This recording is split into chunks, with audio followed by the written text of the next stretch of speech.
à ma salle, je vois des gens, bah, tu vois, ils doivent faire de la mobilité, ou ils ont des petites blessures, des petits trucs à faire. Et tu vois, ils sont pas contents de faire leur exo. Tu vois, ils sont là, tu vois. Puis dès que c'est fini, ah bah là, ils sont à fond, tu vois. Sauf que malheureusement, si tu mets pas d'intention dans ce que tu fais, que t'es pas à ce que tu fais, t'es pas content de le faire, t'arrives pas à éprouver du plaisir dans le processus, en fait, c'est pas dit que t'aies des résultats, ou alors des résultats minorés sur ce que tu es en train de faire. Donc finalement, tu perds un peu ton temps. Et c'est vrai que c'est tout un mindset à revoir, à envisager. Mais pour ça, il faut avoir une vision un peu long-termiste, en se disant, voilà, je fais ça maintenant pour pouvoir faire ça. Et comme on est dans une vision, dans une société un peu court-termiste, en fait, tu dis non, mais là, je perds mon temps, ça sert à rien. Alors qu'en fait, bah oui, comme tu l'as dit, c'est ce qui te sert le plus.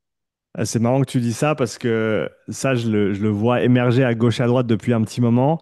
Le fait que, en gros, si tu crois à quelque chose, il y a de grandes chances que ça fonctionne mieux que si tu crois pas. Hein. Tu peux avoir le meilleur Mais bien programme sûr. d'entraînement, si tu crois pas, il marchera moins bien que le pire, entre guillemets, des programmes, mais si tu investis dedans, si tu y crois.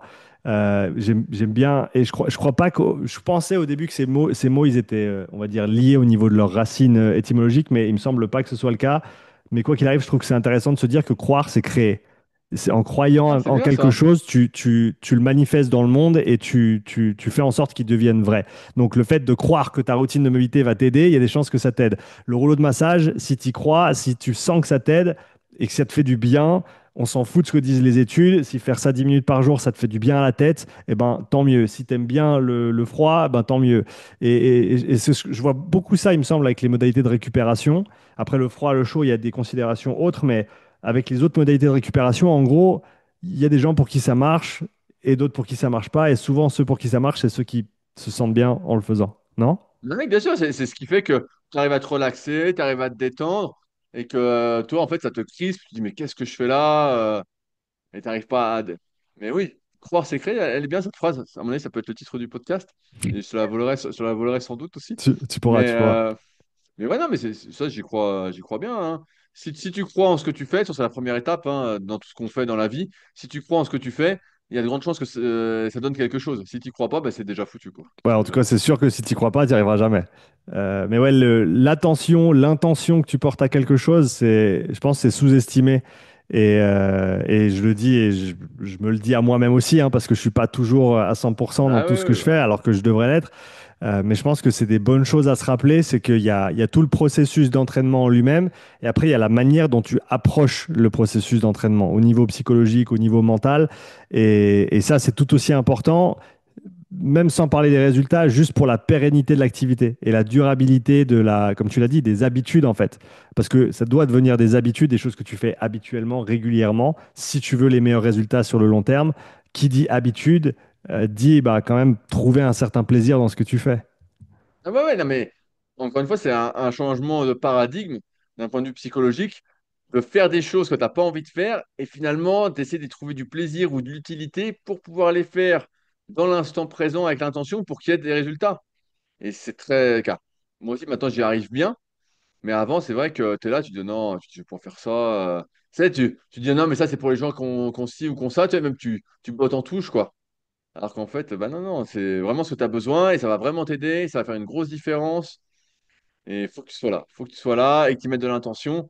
Si tu fais à moitié, je sais plus qui avait dit ça, c'est un gars que j'avais eu j'ai oublié son prénom en coaching premium qui m'a dit si tu fais les choses à moitié, tu auras un physique à moitié. Et je trouvais que c'était pas mal. C'est un peu vrai pour tout.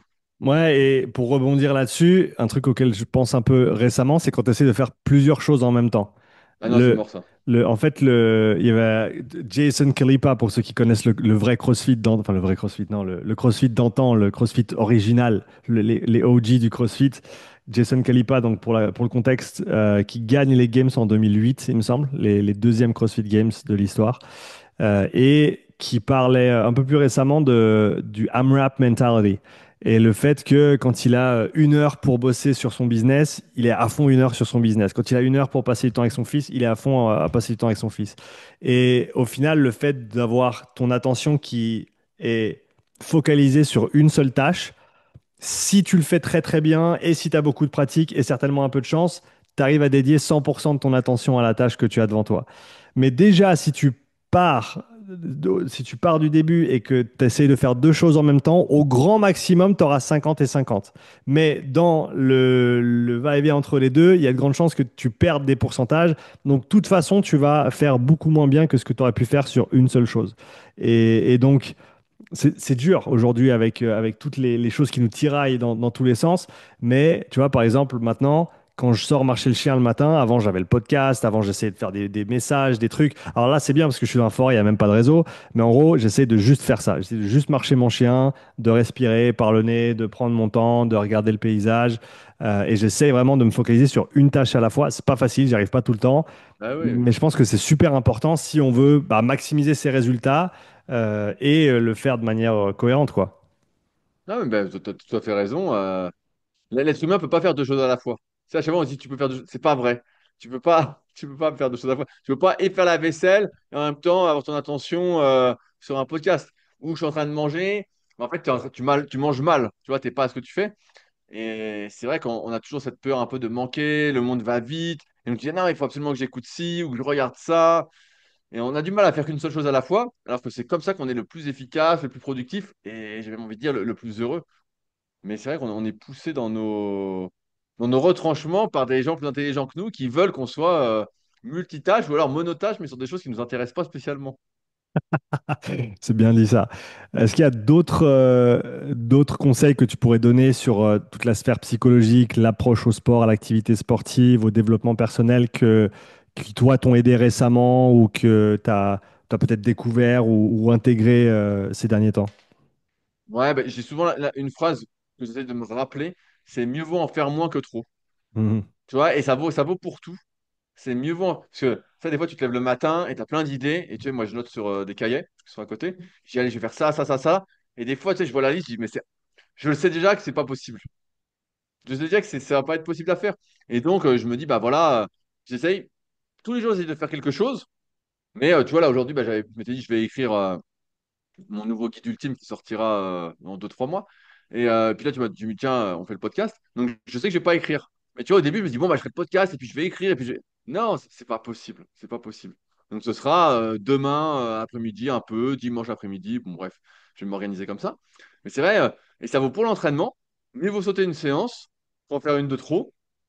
Mieux vaut moins travailler qu'en faire trop. Tu sais, à un moment, tu fais tellement de vidéos, je te dis, on n'arrive plus à suivre, quoi. Tu sais, à un Mhm. moment, tu étais là, et je me disais, putain, il en met tellement. Ça, il y en avait deux, trois dans la journée, des fois. Tu te dis, mais personne ne peut regarder tout ça.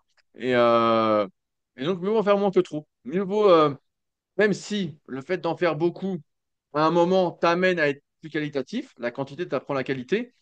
Il y a un moment où quand tu es passé par la quantité, mieux vaut que tu en fasses moins, finalement, et que tu te concentres sur la qualité, essayer de faire des choses bien. Euh, Tu vois, quand je te prends un exemple, quand je fais un article aujourd'hui, bah, l'article, en fait, il pourrait faire 10 articles, tu vois. Ça pourrait faire, je décompose en 10 et ça fait 10 articles. Ça ferait 10 fois 1000 mots, Mhm. ça fait un petit article à chaque fois. Mais je préfère sortir un gros article avec tout, et je me dis, bah voilà, comme ça, le gars qui veut lire, même s'il y a de moins en moins de gens qui lisent, mais je le fais surtout pour moi, pour remettre mes idées en place, et voilà. Et ben en fait, il se dit voilà, là il y a tout dans l'article. Et donc il y en a un qui sort. Là j'ai prévu un par mois à peu près, j'espère jusqu'à Noël. Et donc là, bah, tu dis voilà, il y aura un truc, pas plus. Et donc c'est-à-dire que ça me laisse à chaque fois un mois pour l'écrire. Alors que globalement, j'écris beaucoup plus vite que ça. Si je m'y mets, je peux écrire 2 000 à 3 000 mots par jour avant d'être saturé psychologiquement. Et donc voilà, je me presse pas. J'essaye vraiment de ralentir. Tu vois, bah, c'est un peu, je crois que tu entends parler un peu dans des stories, mais ralentir.